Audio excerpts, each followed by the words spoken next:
gatii dhugaa kana. Doorsistee sobdees dharri yaaltee dhabdu kanaan nama geesse.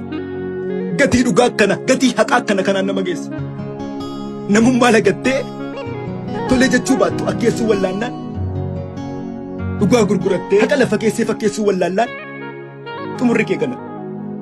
Atuu nama taanaan kijibni tuulamtee gaafa isheen callattu. Dirri gaafa dhibu dhugaan ati beektu gaafa isheen jallattu. Dargaggeessa abbaa kee itti tufee aarsee yoo maartaa qabatu. Ajjeesaan haadhoo kee dhufee gadda taa'ee yoo gaartaa taphatu. Maaliif sin aarsine? Maaliif sin dhiphisu? Maaliif sin gubgubu? Maaliif fayyaadaa? Maaliif hin maraattu? Maaliif sin dhukkubu?